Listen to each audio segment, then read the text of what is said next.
Good morning. అందరూ బాగున్నారా? ఈరోజు మీకు మంచిగా కొంచెం క్లైమేట్ చల్లగా ఉన్నప్పుడు కొంచెం టీలో కొన్ని టేస్ట్లు అనేవి మనకు కావాలన్నప్పుడు ఇట్లా ట్రై చేయండి. నేను ఇప్పుడు ఏం చేస్తున్నానంటే నేను మసాలా చాయ్ పెడుతున్నాను. దానికి కావాల్సినవి ఏంటంటే దంచి పెట్టుకున్న యాలక్కాయ, 2 లవంగలు, 1 దాల్చిన చెక్క, ఇదేంటి స్టార్ పువ్వు, మళ్ళీ బిర్యానీలో ఒక రకమైన పువ్వు ఉంటుంది కదా ఫ్లేవర్, అది కూడా వేసేసి మనం ఇప్పుడు చాయ్ పెట్టుకుందాం. ఇలాగా ఇత్తడి గిన్నెలో టీ అయితే చాలా బాగుంటుందండి. రాగి గిన్నె, ఇత్తడి గిన్నె. ఇప్పుడు నేను ఏం చేస్తున్నాను అంటే ఫస్ట్ కొంచెం ఒక చిన్న అర గ్లాసు నీళ్ళు పోసుకొని, మీరు ఏ టీ పౌడర్ వాడతారో అది వేసేసుకొని సిమ్లో ఇలాగ డికాషన్ అనేది మరగనివ్వాలి. మనం ఆల్రెడీ పాలు ఇవ్వడానికి కాచి పెట్టేసుకున్నాం. చిక్కగా కాసుకుంటే ఈ మసాలా చాయ్ టీ అనేది చాలా బాగుంటుందండి. ఇప్పుడు ఈ మరుగుతున్న డికాషన్లో ఇవన్నీ వేసేసుకోవాలి. ఇంకొకటి జలుబు చేసిన, దగ్గు ఉన్నా కూడా మిరియాలు, సొంటి అలాంటివి కూడా వేసుకోవచ్చు. ఇదేంటంటే డైలీ రొటీన్గా తాగకుండా డిఫరెంట్గా ఎప్పుడైనా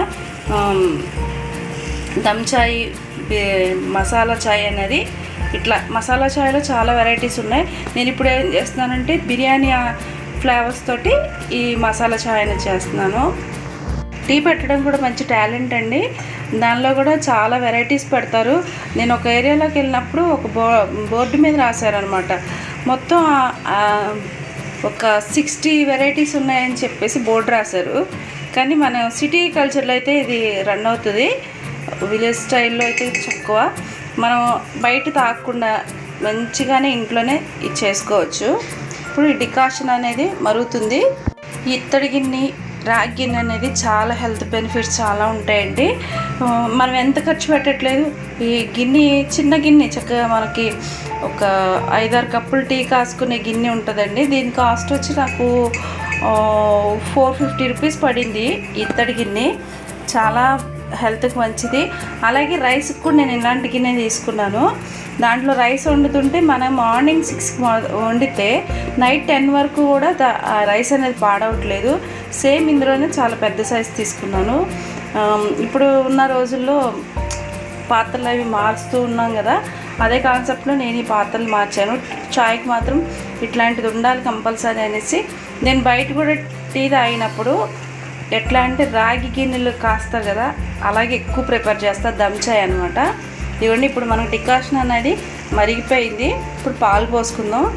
మీరు గమనించారా ఎంత చిక్కని పాలు. ఇవి లీటర్ పాలని 30 లీటర్ చేశాను అనమాట. ఇప్పుడు వీటిని ఇందులో వేసేసుకుందాం.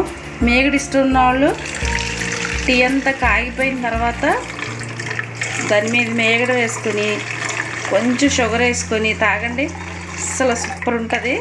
నేను ఒక ఏరియాలో టీ తాగినప్పుడు పైన మేగడ వేసి షుగర్ వేసిస్తే అసలు టీ స్టాల్ అతను ఇలాగ అసలు ఎప్పుడో చాలామంది మర్చిపోయారమ్మా, చాలా హెల్త్కి మంచిది, టేస్ట్ కూడా బాగుంటుంది, ఇప్పుడు అసలు ఎవ్వరు అడగట్లేదు అని అన్నారు. ఇలాగా అంటే కొన్ని టేస్ట్లు ఎప్పటికీ మర్చిపోకూడదు, మంచిగా ఉంటాయి. ఇవ్వండి ఇట్లాగా మనం ఆల్రెడీ కాచిన పాలే కాబట్టి మనకి టైం కూడా ఎక్కువ పట్టదు టీ పెట్టుకోవడానికి, మంచిగా కాగిపోతుంది.